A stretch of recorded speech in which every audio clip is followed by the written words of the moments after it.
नमस्कार आप सभी को। आज की क्लास में हम पढ़ेंगे प्रजनन, स्वास्थ्य एवं अधिकार, जो कि हमारा टॉपिक है, जिसके अंदर हमें पढ़ना है रिप्रोडक्शन, ठीक है, जिसको कहते हैं प्रजनन। और ये एक बहुत ही इम्पोर्टेंट टॉपिक है जिसके प्रति हमें सकारात्मक दृष्टिकोण बनाए रखना बहुत ही ज़रूरी है, ठीक है। चलिए इसको स्टार्ट करते हैं। प्रजनन यानी रिप्रोडक्शन क्या होता है? इसका सीधा सा मतलब होता है अपनी जैसे ही एक जीव को उत्पन्न करना, यानी कि जीव द्वारा अपने समान रूप से संतान उत्पन्न करने की क्रिया को हम क्या कहते हैं? प्रजनन कहते हैं। यानी कि जीव के द्वारा, ऐसे वो जीव जो जिंदा हैं उनके थ्रू अपने ही जैसा एक जीव क्या करना या संतान को उत्पन्न करना प्रजनन कहलाता है, ठीक है।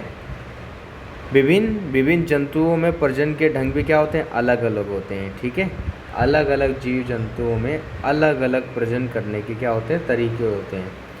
कुछ जंतु अंडे देते हैं जिससे शिशु निकलते हैं, ठीक है। जैसे मुर्गी ने अंडा दिया, फिर आगे चल के वो उसमें चूज़ा वगैरह ये सब निकलता है। किंतु यानी कि कुछ जंतु शिशु को जन्म देते हैं, ठीक है, जैसे कि इंसान हैं, बकरियां हैं, ऐसी चीज़ें, ओके। यानी कि कुछ जीव जंतु अंडे देते हैं जिसके अंदर से बाद में शिशु निकलता है, और कुछ लोग डायरेक्ट शिशु को जन्म देते हैं, ठीक है, जैसे कि मानव। आगे देखते हैं। जनन यानी कि जाति स्पीच किसे कहते हैं? कि जाति स्पीच की निरंतरता यानी कंटिन्यूटी एंड उत्तरजीविता यानी सर्वाइवल को बनाए रखने के लिए जनन क्या होता है? आवश्यक होता है। कभी कभी ये भी पूछा जाता है कि प्रजनन क्यों ज़रूरी है, तो उसका आंसर भी यही होता है कि अपने अस्तित्व को बनाए रखने के लिए भी प्रजनन क्या होता है? बहुत ज़रूरी होता है, ठीक है ना। आपने कहते हुए सुना होगा कि मेरा कुल आगे नहीं बढ़ रहा, या मेरी और घर के परिवार के लोग और आगे नहीं आ रहे, यानी कि अपना अस्तित्व बनाए रखने के लिए भी क्या होता है? प्रजनन ज़रूरी होता है, ठीक है। आगे देखते हैं। प्रजनन स्वास्थ्य क्या है, ठीक है, यानी हेल्थी ब्रीदिंग। यानी प्रजनन स्वास्थ्य शारीरिक, मानसिक एवं सामाजिक तौर पर ठीक होने की स्थिति है, ठीक है। प्रजनन स्वास्थ्य क्या है? शारीरिक तौर, मानसिक एवं सामाजिक तौर पर ठीक होने की स्थिति है। शारीरिक तौर पर जैसे स्वास्थ्य, प्रजनन की क्षमता, और मानसिक तौर पर क्या है? शादी, यौन संबंध, गर्भ धारण, गर्भ निरोधक आदि फैसले लेने में क्या होना?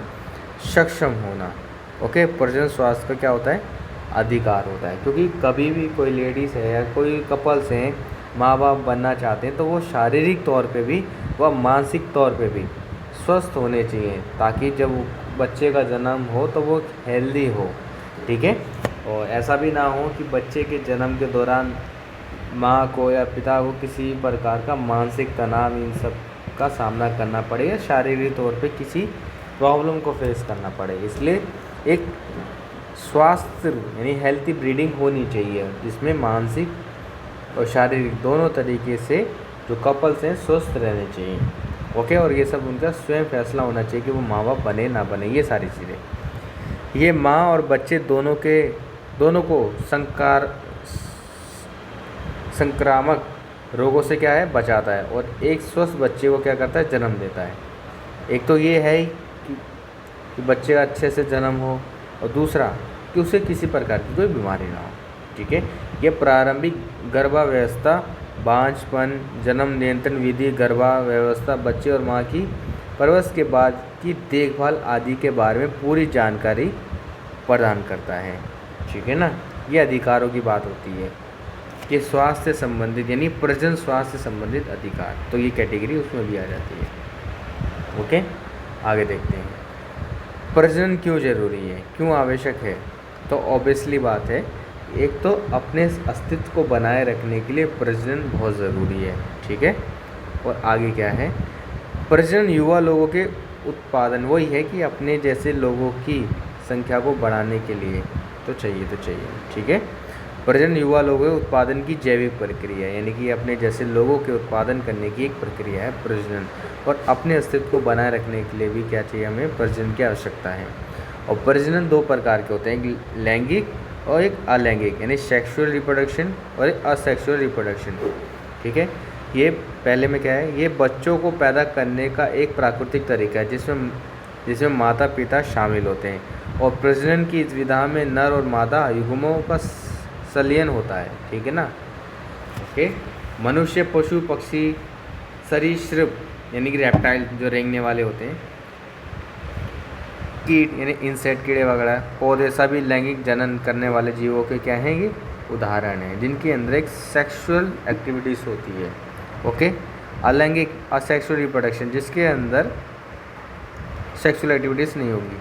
ये एकल माता पिता से संतान पैदा करने की ये क्या है, प्रक्रिया है, यानी कि इसमें कोई अपोजिट जेंडर नहीं चाहिए, जिसमें मतलब अकेला एक यूनिट भी सही है। किसी भी प्रकार के युग्म संलग्न यानी किसी प्रकार के मेल की ज़रूरत नहीं है, मेल यानी कि मिलाप की ज़रूरत नहीं है। जैसे कि अमीबा एक तरह की कोशिका जीवाणु होती है जो अपने ही जैसे खुद और कोशिकाएं बनाना स्टार्ट कर देती है। बैक्टीरिया है, यूग्लिना है, और पौधों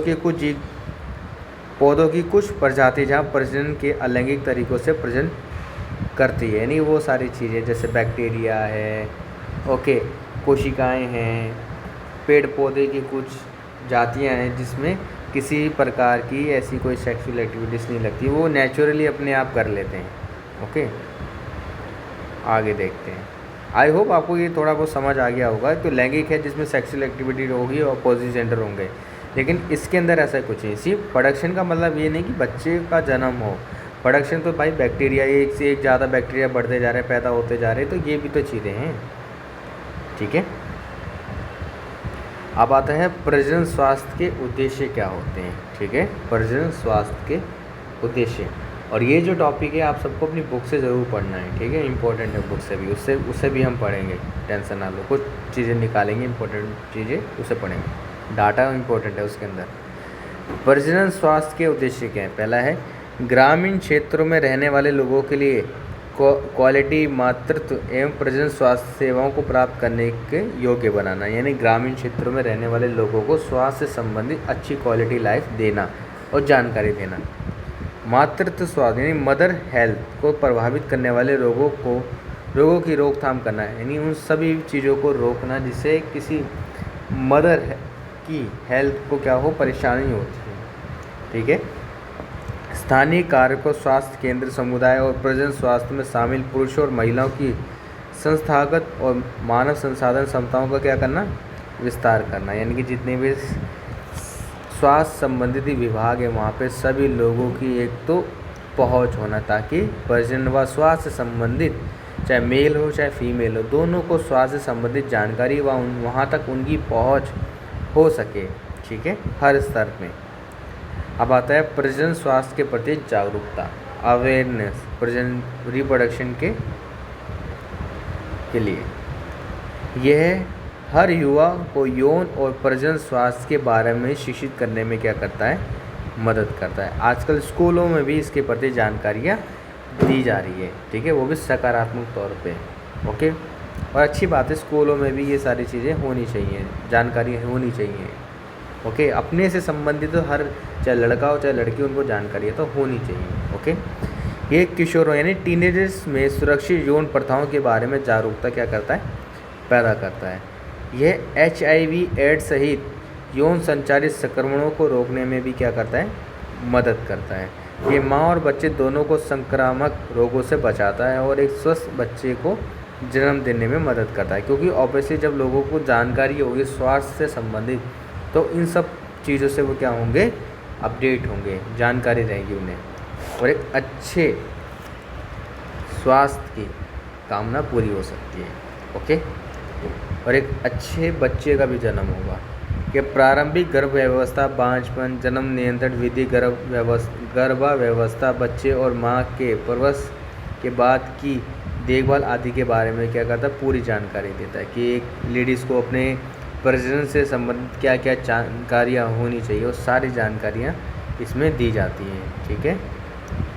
आगे भी देख लो, और भी चीज़ें हैं कि प्रजनन स्वास्थ्य में सुधार के लिए नई सूचियाँ, नई रणनीतियाँ बनाई गई हैं।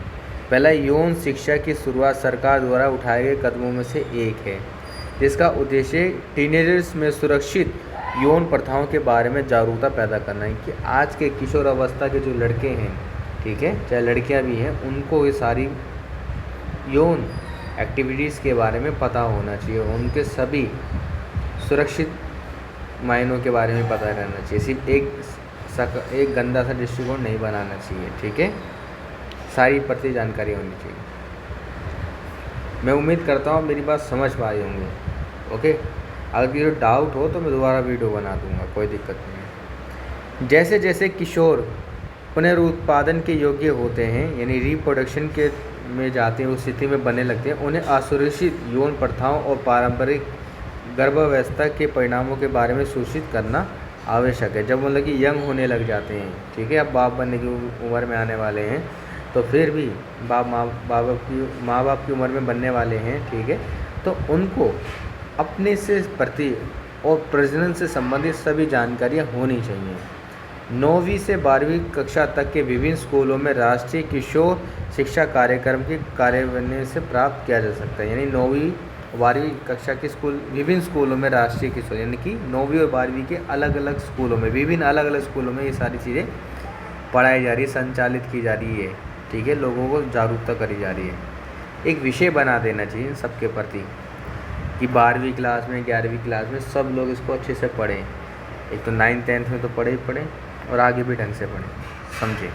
और इसके प्रति सारे लॉज भी जानकारियाँ होनी चाहिए, कानून की भी जानकारी होनी चाहिए। आगे देखते हैं। विवाह योग्य समूह को लोगों को बांझपन, जन्म नियंत्रण विधियों, गर्भावस्था, बच्चे और माँ के प्रसव के बाद की देखभाल आदि के बारे में शिक्षित किया जाता है, ठीक है। जो विवाह योग्य समूह सबको सारे थे, यानी लड़की जब या वो माँ बाप बनने वाले हैं, प्रेग्नेंट की एक्टिविटीज़ में हैं, उसके बाद जब जन्म हो जाता है तो हर प्रकार की देखभाल, सुरक्षाओं के बारे में ज्ञान और जानकारी दी जाती है और पता भी होना चाहिए। बांझपन और अन्य प्रजनन कठिनाइयों जैसे कि बाधाओं से निपटने के लिए उचित शिक्षा सुविधा प्रदान करना भी क्या है, आवश्यकता है। मेडिकल हेल्थ का होना भी बहुत क्या है, ज़रूरी है कि इमरजेंसी में हम किस मेडिकल स्टाफ के पास तुरंत के तुरंत हम जा सकते हैं। अब आता है प्रजनन से संबंधित कुछ बुरी प्रथाएं जो आज भी हमारे समाज को प्रभावित करती है। क्या कन्या भ्रूण हत्या एक ऐसा ही उदाहरण है? इस अपराध को रोकने के लिए एमनियोसेटिस टेस्ट पर कानूनी रोक लगा दी गई है, ठीक है। यानी कि लड़की के मतलब कि पेट में पहले ही देख लेते थे कि लड़का है कि लड़की है, तो इस टेस्ट का नाम है ये, तो इस टेस्ट की क्या रख दी, रोक लगा दी, कानूनी अपराध है ये, ओके। ऐसा करना भी नहीं चाहिए, चाहे लड़का हो चाहे लड़की हो, उनको एक अच्छी शिक्षा और सकारात्मक दृष्टिकोण देना ही बहुत बड़ी बात होती है, ठीक है। मान लो लड़का पैदा हो जाए, ठीक है, और उसके अंदर गंदी गंदी हरकतें आ जाए तो क्या फ़ायदा, तो इसमें कोई ज़रूरत नहीं है, ठीक है। एक अच्छी सकारात्मक दृष्टिकोण का होना बहुत ज़रूरी है, चाहे लड़का हो चाहे लड़की, उनकी अच्छी परवरिश होनी चाहिए, ठीक है। गलत धारणा वाली जैसे गलत माइंडसेट उनके मन में पैदा ना हो, ओके। चलो आगे देखते हैं। विद्यालय में यौन शिक्षा की जाने वाली आवश्यक क्रियाएं, ओके, यह जानकारी देना।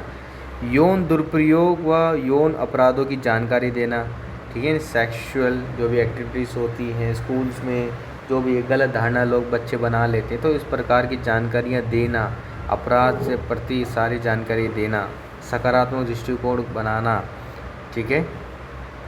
ये सब चीज़ें जागरूक करना, समझाना, कोई परेशान है तो उसको डिप्रेशन, इन सब से साइकेट्रिक्स वाली एक्टिविटीज़ भी करना, ये सब मतलब कि उनको गलत अफवाहों से दूर करना।